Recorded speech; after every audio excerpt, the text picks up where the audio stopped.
Je m'appelle Sarah Calloway, j'ai 37 ans et je veux vous raconter la nuit où toute la famille de mon mari s'est réunie dans la salle de bal d'un hôtel pour lever son verre en son honneur, sans jamais se douter que j'étais la seule personne dans la pièce à savoir que tout était sur le point de s'effondrer. Je me souviens exactement de ma place ce soir-là, la troisième à partir du bout, côté gauche de la longue table, pas au centre où mon mari Daniel prononçait son discours, et surtout pas à côté de sa mère Margaret, qui avait réclamé la chaise voisine avant même que le personnel ait fini de les installer. J'étais en bordure. Et pour être honnête, c'est exactement là où je m'étais tenue pendant presque tout notre mariage. L'occasion, c'était la promotion de Daniel au poste de directeur régional chez Alcyon Property Group, 15 ans dans le développement immobilier, et il venait enfin de décrocher le titre que sa mère annonçait à qui voulait l'entendre depuis au moins 3 ans, comme si c'était déjà fait. Margaret s'est levée avant même que Daniel ait terminé de parler. Elle a tapoté son verre. Cette famille a toujours su de quoi Daniel était capable, a-t-elle dit. Certains en doutaient. Nous, jamais. Elle m'a regardée en prononçant ces mots. Juste une seconde, mais assez longtemps pour que ceux assis près d'elle le remarquent. J'ai pris mon verre d'eau et bu une gorgée lentement. Si vous avez déjà été rabaissé en public dans une pièce pleine de gens qui font semblant de ne rien voir, dites-moi en commentaire d'où vous me regardez, parce que cette sensation, calme en surface et chaos à l'intérieur, ça ne s'oublie pas. Daniel et moi étions mariés depuis 8 ans. Nous nous étions rencontrés quand j'avais 26 ans, alors que je travaillais comme analyste dans un cabinet de conseil en acquisition foncière. Il était charmant, ambitieux et à l'époque sincèrement drôle. J'ai cru en lui avant tout le monde, y compris avant lui-même. Ce que je n'ai compris que bien plus tard, c'est que Margaret avait une idée très précise du rôle que je devais jouer dans la vie de son fils. Un soutien discret, compétent, reconnaissant et surtout invisible. Elle n'était jamais cruelle d'une manière qu'on pouvait pointer du doigt. Elle ne m'insultait jamais ouvertement. Elle était trop bien élevée pour ça. Elle me demandait des nouvelles de mon travail avec une attention à moitié feinte, comme on écoute quelqu'un donner des indications qu'on n'a pas l'intention de suivre. Puis elle enchaînait aussitôt sur la carrière de Daniel, son stress, son potentiel, ses sacrifices. Sa sœur Joanna faisait pareil. Elle avait fait un bon mariage, ce qui, dans le vocabulaire de Margaret, voulait dire qu'elle avait épousé un homme avec un titre et un bon salaire, et qu'elle avait ensuite arrêté de travailler, présenté comme un choix de vie qu'on ne remettait jamais en question. Joanna me regardait souvent avec un mélange de pitié et de mise en scène. Un jour, dans la cuisine, pendant que je faisais la vaisselle et qu'elle me regardait faire, elle a dit « Je ne sais pas comment tu arrives à gérer un travail aussi prenant. Moi, je serais épuisée. » Elle l'a dit avec douceur. Mais c'était une façon de me réduire, poliment. Et puis il y avait Callum, le petit frère de Daniel. Il travaillait en périphérie du secteur immobilier, rien de sérieux. Mais il en parlait avec une autorité qu'il n'avait pas. Depuis peu, il arrivait aux dîners de famille avec des documents, des propositions, comme il les appelait, des idées qu'il voulait que Daniel considère. Il les faisait glisser sur la table avec l'aisance de quelqu'un qui avait toujours pensé que cette table lui appartenait. Ce que personne à cette table ne savait, c'est que je passais depuis 2 ans à sauver discrètement la carrière de Daniel. Pas dramatiquement, pas bruyamment, mais de la façon dont les femmes comme moi font souvent les choses, dans l'ombre, complètement invisible. Revenons un peu en arrière. 18 mois avant ce dîner, Daniel avait commis une erreur grave sur un projet commercial de taille moyenne en périphérie de la ville. Il avait validé une interprétation de zonage que son équipe avait jugée limite. Il l'avait fait passer quand même, parce que le calendrier était serré et la commission importante. Quand le conseil municipal a soulevé le problème, l'accord a failli s'effondrer. Daniel est rentré ce soir-là, l'air complètement changé. Il s'est assis à la table de la cuisine et n'a pas dit un mot pendant près d'1 heure. Je travaillais dans la conformité foncière depuis 12 ans. Je connaissais le droit du zonage, les procédures de contentieux devant les conseils municipaux et les voies de remédiation mieux que quiconque avec qui Daniel avait jamais travaillé. Pendant 6 semaines, on a réglé le problème ensemble, en dehors de tout cadre officiel, depuis notre table de cuisine. J'ai rédigé la proposition de remédiation. J'ai retrouvé les précédents pertinents. J'ai formulé la soumission au conseil dans un langage que je savais, par expérience, efficace. Le problème a été résolu. Le projet a pu continuer. Daniel a reçu une reconnaissance interne pour avoir géré une situation difficile avec professionnalisme. Sa route vers le poste de directeur régional s'est dégagée à partir de là. Il m'a remercié, une seule fois, en privé, le soir où l'accord est tombé. Il a dit qu'il n'aurait jamais pu y arriver sans moi. Il n'en a plus jamais reparlé après ça, et moi non plus. Au moment du dîner de promotion, je ne pense même pas qu'il se souvenait à quel point les choses avaient failli mal tourner. La mémoire fonctionne comme ça. On retient le résultat. On oublie l'échafaudage qui l'a rendu possible. Le dîner en lui-même s'est déroulé comme se déroulent toutes les célébrations obligatoires. La nourriture était bonne. Les discours traînaient en longueur. Margaret a raconté une histoire sur Daniel enfant qu'elle avait déjà racontée au moins 4 fois devant moi, et tout le monde a ri comme si c'était la première fois. C'est à mi-parcours du plat principal que Callum a fait glisser un document plié vers Daniel. Il a dit qu'il travaillait sur quelque chose, une proposition pour rejoindre la nouvelle équipe régionale de Daniel, à titre consultatif. Daniel ne m'en avait pas parlé. J'ai observé son visage pendant qu'il l'ouvrait. Lui non plus ne s'y attendait pas. Margaret a dit aussitôt. C'est logique de garder les choses en famille. Joanna a hoché la tête. De ma place, j'en voyais assez pour remarquer que le rôle que Callum se proposait recoupait presque entièrement une structure de conformité que j'avais moi-même aidé à concevoir pour la division de Daniel 6 mois plus tôt.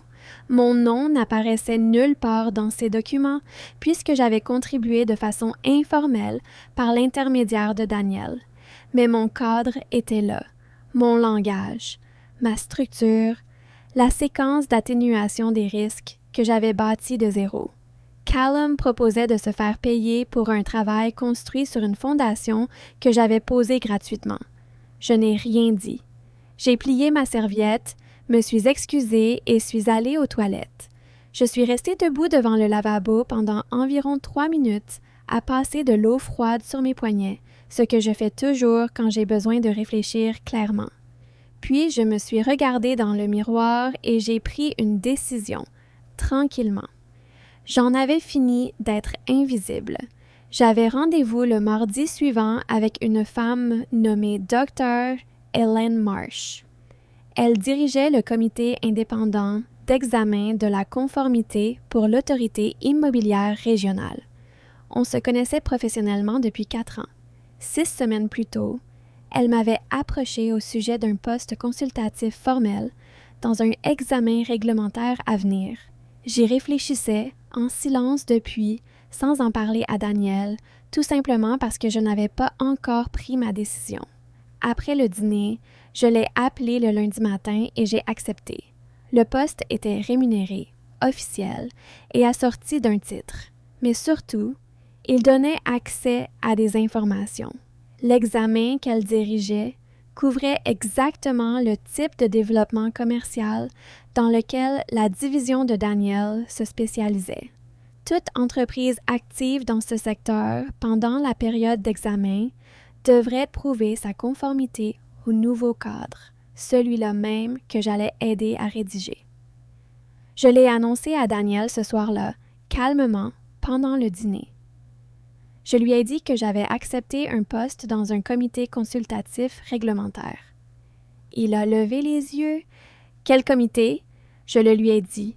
Il a posé sa fourchette. « Ça couvre notre région. » « Oui. » Il est resté silencieux un moment. « Tu n'avais pas mentionné qu'on t'avait approché pour ça. »« Toi non plus.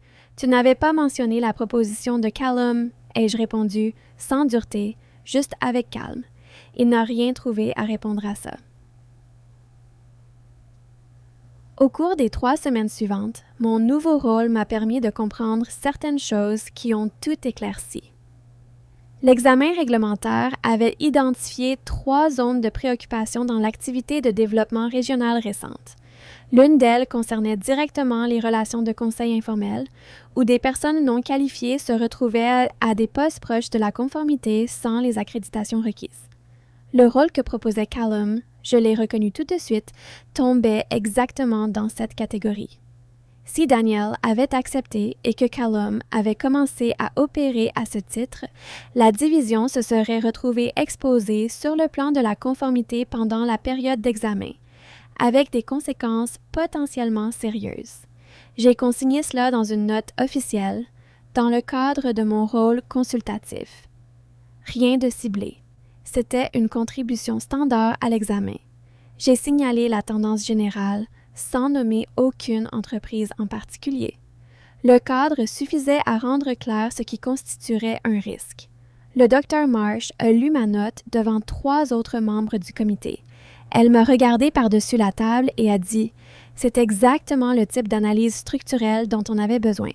Ça va sûrement devenir le cœur du document d'orientation. » J'ai simplement répondu « Merci » et j'ai continué à écrire la section suivante. Le document a été publié 5 semaines plus tard, envoyé à toutes les grandes entreprises immobilières de la région. L'équipe juridique de Halcyon l'a repéré en interne en moins de 48 heures. Daniel m'a appelé de son bureau à 14 heures, ce qu'il ne faisait presque jamais.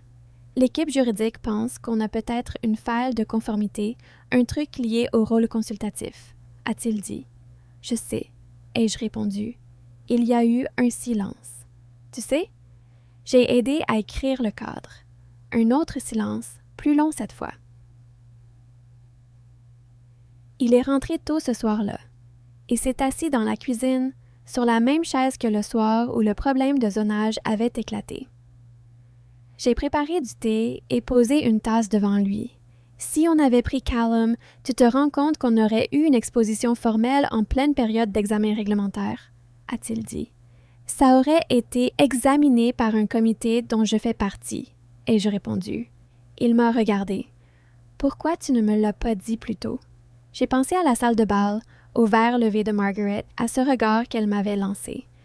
Je n'étais pas certaine que tu écoutais, ai-je dit.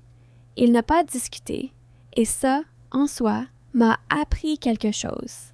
Margaret m'a appelé 4 jours plus tard. C'était inhabituel. D'ordinaire, elle appelait Daniel, qui me transmettait ensuite l'information comme un service de dépêche. Sa voix était prudente. Elle avait entendu dire que j'étais impliquée dans ce travail réglementaire.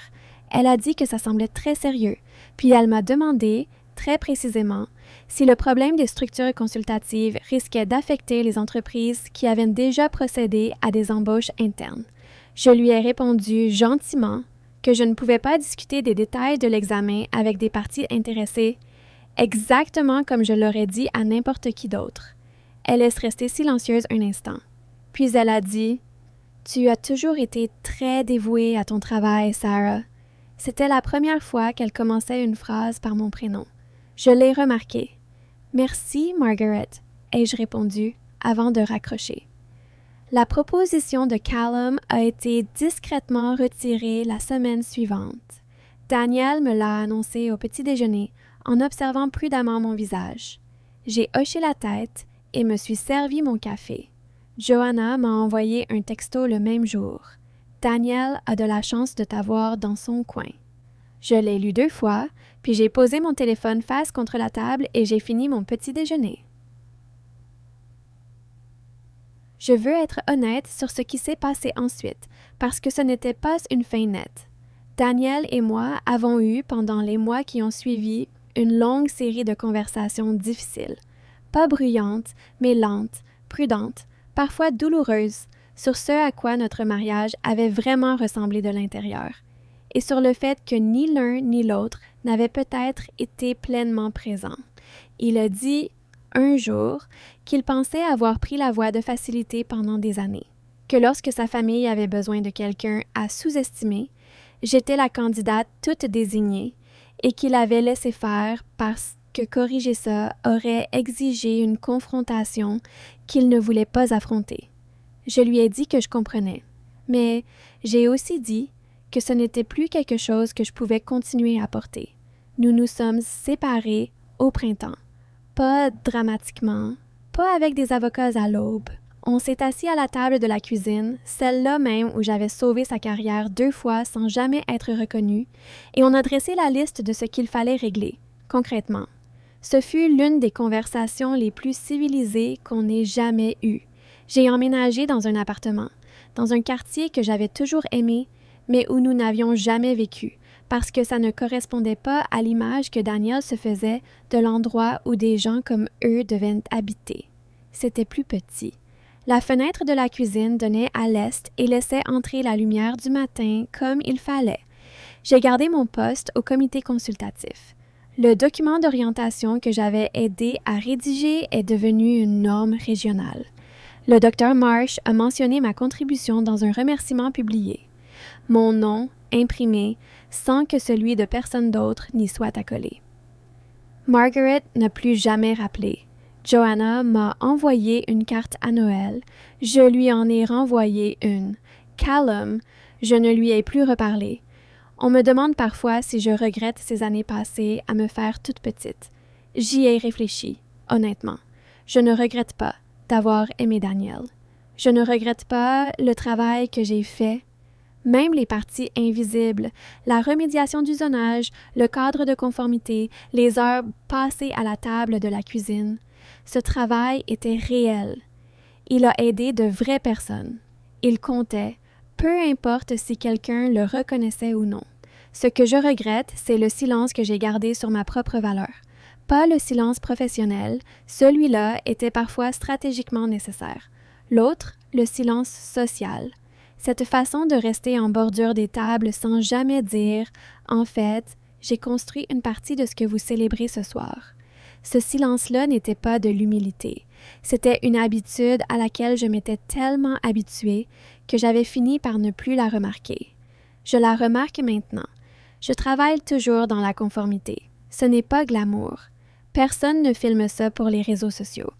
Mais il y a quelque chose de profondément satisfaisant dans un travail qui demande de la précision, de la patience et l'incapacité totale de prétendre que quelque chose est en ordre quand ce n'est pas le cas. J'ai une petite équipe d'analystes juniors. Au début de chaque nouveau cycle d'examen, je leur dis que notre travail n'est pas de repérer l'erreur une fois que les dégâts sont faits. Notre travail, c'est de rendre l'environnement assez honnête pour que les dégâts n'arrivent jamais. Je leur dis que la documentation, ce n'est pas de la bureaucratie. C'est une protection pour l'entreprise, mais aussi pour eux-mêmes. Alors, ils écrivent tout. Je pense à mon père quand je leur dis ça. C'était le genre d'homme à garder des copies carbone de tout, pas parce qu'il se méfiait des gens, mais parce qu'il savait qu'un bon travail méritait d'être consigné. Il avait raison. Le mien existe, discret, précis et entièrement à moi.